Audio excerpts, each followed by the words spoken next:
Hello everyone, and welcome to Not My Lego Room. We are today in the kitchen because I'm going to be showing off something I'm pretty excited about. Oh, I've got some crud in my hair apparently. Okay, so first things first, I have a Halloween tradition, and I hope you guys have Halloween traditions too, but mine involves making something called a spud nut. It's a donut made with potatoes in the dough. It's a little weird, but it's something I've done since I was a little kid. Apparently my grandmother did it, and she would make tons of these donuts, these spud nuts by herself, and yeah, they're quite delicious. They're better when they're warm, when they're like really nice and fresh, really right off the hot oil into the glaze. Absolutely delicious, just like a Krispy Kreme. You want them hot. They don't taste like Krispy Kremes though. Some people say they're better. I've heard people say that. Some people say they're great. The best kind of donut pastry they've ever had. Some people say that. I've heard people say it. But I love them, especially because I get to help make them. And I usually spend, today was about an hour and a half, I think, on the in front of the hot oil, churning out about just under 300 donuts today, 300 spud nuts. Anyway, happy Halloween time. Good times for everybody. And this particular video especially is for everyone who has bought the Sword of the King on Rebrickable from my Rebrickable store. There have been quite a few of you who have done it. And I want to say, first of all, thank you for buying the instructions. I hope you were able to learn a lot about Lego sword making and learn a new technique, which I was able to figure out and develop. So that was pretty fun. There were a couple problems with the Sword of the King. The first one is that it wasn't quite the same length as the Sword of the King. It was actually only short by about 6 studs, and that was a really embarrassing oversight. I was very worried about it getting that long and holding up its own weight. So I've actually redone the instructions, and they are live right now on rebrickable.com. You should have received a notice that there was a change to the instructions in the parts list. Thankfully, it's not a huge change, but there are a couple of things you'll need to do. But let's go ahead and show you what I have done, and then we can kind of go from there. Okay, so here we have my actual licensed Anduril Flame of the West next to the Lego version right over here. I've actually thought about switching it to a light bluish gray on this metal part of the handle, but they don't quite have the 2x6 plates in chrome yet. 2x6 tiles, I should say. Once they do, changing it out. But for now, we're going to go ahead and go with this. As always, we have the ends of the handle, which are pretty good. I'm pretty happy with how this turned out. This is a quite complex shape, and the little triangle in there is quite difficult to make.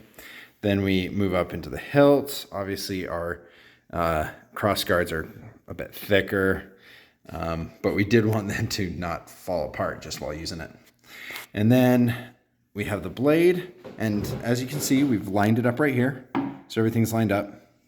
We're going to move down the line over and over and over and over and over and over. Excuse any messes on the table, and you can see that they are nearly identical in length. It's possible that this is still like a stud longer, but I think we did a pretty fantastic job of getting that to the end. Now, the two big changes that we made, for those of you who have the instructions, we added one more section on the end, and then we've actually extended the furrow, which isn't a furrow, it's actually a raised section now, but the center furrow, we extended it by one 2x12 plate on each side. So you'll want that on both sides. So that's what we have going on there. That's the biggest changes that we did are just that. We just extended that out, so the part count is a little bigger on the 2x6 tiles, and then all of the internals as well. And then there are 2 more 2x6 tiles on each side here, as well as 2 2x12 plates. Now, I know some of you have seen the other thing that I have just updated, and I wish I had a better description for you right now. I do not. I also have another word of caution. For those of you who have the instructions and end up buying the extra pieces to extend it and get it to match the replica sword exactly in its length, and also with that lines up with the furrow quite a bit better. I didn't realize how far off it was in the beginning. I'm actually going to be changing or giving an alternate set of parts for the sword very soon. Lego has a new part that will replace the 1 by 1 by 1 2/3 with 2 studs on the side. So we're going to go ahead and I'm going to add those as an alternate part to replace those dark bluish gray versions. But on this particular one, there is a printing company here in Utah who prints on Lego pieces. And so I had them print the actual lettering on the sword from the Sword of the King from Anduril. And it actually lines up pretty well. There are a couple of differences. Obviously, you can see that like this star's here, it's there. So the stars aren't quite lining up, but there's actually a very good reason for that. And not until we get down to closer to the end do they even start to kind of line up here. Let's do that. And the reason is because if you look at this one, the furrow with the lettering, it actually gets smaller. The lettering gets smaller, just infinitesimally smaller, each letter one at a time until it gets all the way to the end, and boom, right there. But Lego doesn't do that.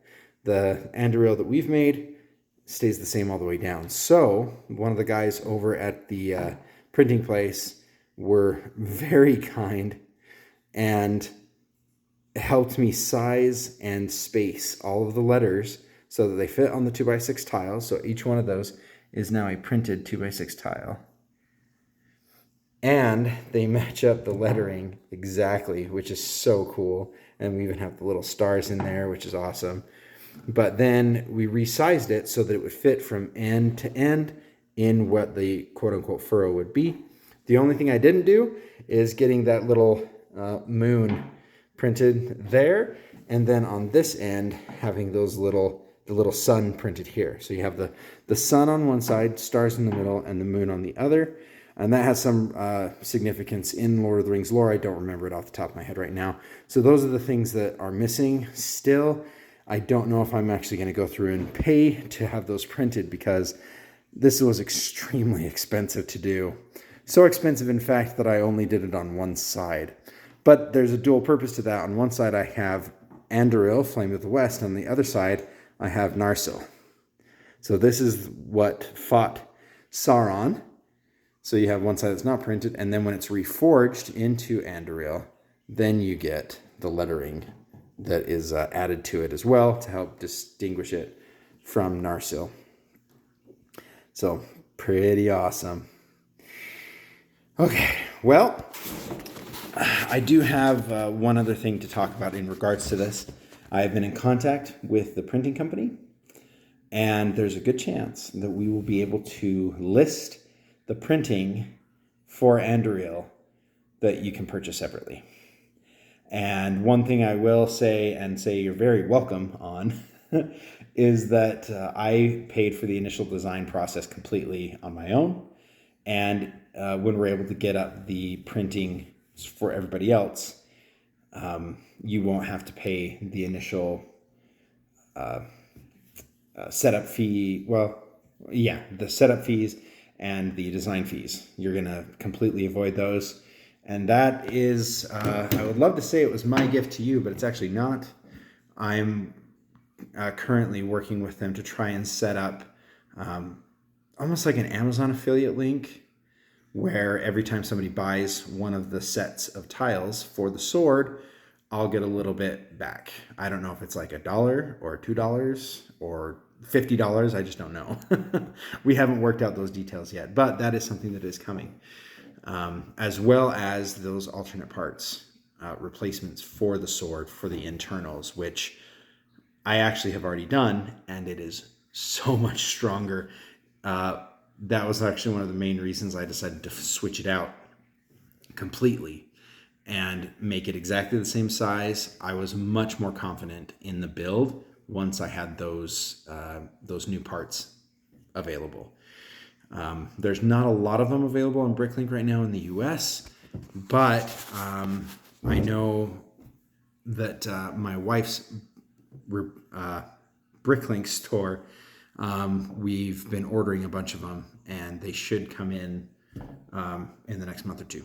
So hopefully by Christmas, maybe we can get those in stock in my wife's Rebrickable store and get those sent out to you. Anyway, I just wanted to share that. I am so excited about the condition of this sword. It's working out so well. I can hold it a lot more steady now with the different pieces inside there. The length is perfect now. Beforehand, it did feel a little short for some reason. Because it was. And the fact that I already have the replica sword means that I can compare it exactly to how it is, and realizing I was six studs short was honestly a little bit embarrassing, and I apologize to everybody for that. But it's what I had, and it's what I felt confident doing at the time. But now that I have tested it and got it in place, I definitely feel like I can change those instructions and make sure to get those out to you. Again, I will let everybody know once those printing tiles are available. They're not quite available yet. We're just making sure that there's not going to be any problems going forward with that. But for everybody who has purchased the sword, congratulations. This is awesome. I love the fact that so many people are not necessarily building the sword, but just trying to figure out the techniques that I use to build it, which was the whole purpose of listing my instructions for such a for such a low price compared to some of the other bigger instructions out there. I know we can't all build everything that we see on there, and I would love to know how some of these things are built, but when you're asking 30, 40, 50, 60, sometimes over $100 for instructions, it gets a little bit too high. It's not worth finding out how you did it by doing that. And everybody deserves to make money. I just have a slightly different philosophy, and I'm glad to see that a lot of people out there are taking advantage of that, sending $5 my way, or minus all the fees and everything, sending $4 my way after everything, and figuring out and seeing how I built this. I think that's worth the cost of admission there. Anyway, I hope you guys are doing well. Good luck on the contest. We've already got multiple entries into the New Republic Tank contest. And I hope you guys have a fantastic Halloween. I'm going to be doing an activity today, when this video goes up, doing an activity in my community where I will be dressing up as a Star Wars character and getting shot at with Nerf guns. So it should be a good time. I'm looking forward to it. A bunch of little kids are going to be pretty happy to do that. So I'm not sure if I'm going to be a Jedi and there'll be clone troopers and we're going to like do an Order 66 thing, or if I'll be like a Mandalorian and they'll just be trying to take me out. I don't know. One of the five. Have a fantastic day. And until I see you next time, and probably back in the Lego room, play well. Bye.